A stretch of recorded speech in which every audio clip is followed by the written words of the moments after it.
And I'll never forget joining President Macron 6 years ago on the 75th anniversary of D-Day. That was some day. The purpose of our meeting today is to end another battle, a really horrible one, a war, something that we haven't seen since the Second World War, that is ravaging European soil, the deadliest and most destructive conflict that one can imagine. I've seen the pictures, I've seen the satellite photos and lots of other photos, and it's a horrible thing that's happening. Thousands of people are dying a week. This very day is the third anniversary of the invasion of Ukraine, which would never have happened if I was president. That was not going to happen. The horrors of this gruesome and bloody war can scarcely be overestimated. Hundreds of thousands of people, Russians and Ukrainians in particular, have needlessly died. An entire generation of Ukrainians and Russian men has been decimated. 1,000-year-old cities have been turned into rubble. Those beautiful spires that you used to see there, they were most beautiful in the world, they say, are lying in heaps of rubble, blasted to smithereens. It's time to end this bloodletting and restore peace, and I think we're going to do it. We've had some great conversations, including with Russia. Since my return to the White House, we've made more progress toward that goal in 1 month than occurred in the past 3 years. And I've spoken with both President Putin and President Zelensky. And again, a lot of good things toward peace are happening, moving it, I think, pretty quickly. Last week, Secretary of State Marco Rubio, National Security Advisor Michael Waltz, and Special Envoy Steve Witkoff conducted successful talks in Saudi Arabia with the delegation from Russia, and I'd like to thank the Kingdom of Saudi Arabia and the King and Mohammed, great people. They're really working hard to get this done. Our focus is on achieving a ceasefire as soon as possible and ultimately a permanent peace.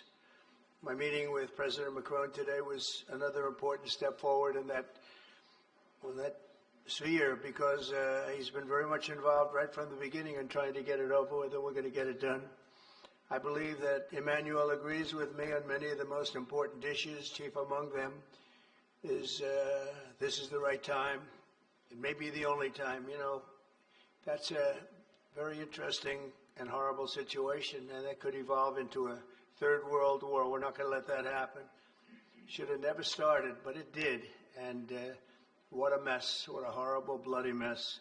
I'm also pleased that President Macron agrees that the cost and burden of securing the peace must be borne by the nations of Europe, not alone by the United States. And Europe must take that central role in assuring long-term security of Ukraine, which they want to do. And that's not a very big step. The big step is what's going to happen over the next few weeks. The United States has put up far more aid for Ukraine than any other nation. Hundreds of billions of dollars. We've spent more than $300 billion, and Europe has spent about $100 billion. That's a big difference, and at some point we should equalize.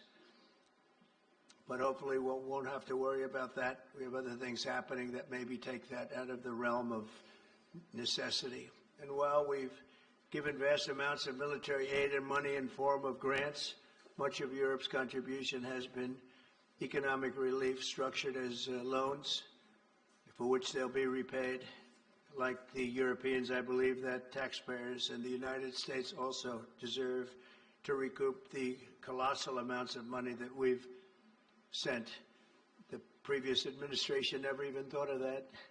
They didn't think of a lot of things, like why did they let it start in the first place? That is why we must have an agreement with Ukraine on critical minerals and rare earths and various other things as security. And I think that that's happening. I think we've made a lot of progress. I had a report just given to me before walking in that we've made, Emmanuel, a great deal of progress toward getting that.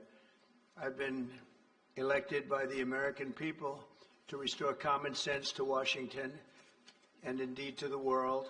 And I believe strongly that It's in the best interest of the United States, the best interest in Europe, the best interest of Ukraine, and indeed the best interest of Russia to stop the killing now and bring the world to peace. My administration is making a decisive break with the foreign policy failures of the past administration and, frankly, the past.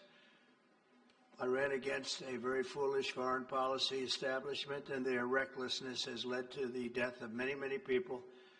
Under our administration, we're forging a new path that promotes peace around the world. And when I left office for the first administration, first term, we had no wars, we had no problems. We didn't have October 7th with Israel. We didn't have Russia and Ukraine going at it. We didn't have the problems in other parts of the Middle East. We didn't have inflation. It was a whole different world. And you know what else we didn't have? Millions of people pouring through our borders, many of them criminals released from other nations and put right into our land, murderers and drug dealers, gangs. We didn't have any of that. It's a different time, but now we have it and we're fixing it. We'll fix it all up. We'll get it done as quickly as possible. And we've made a great deal of progress. People are saying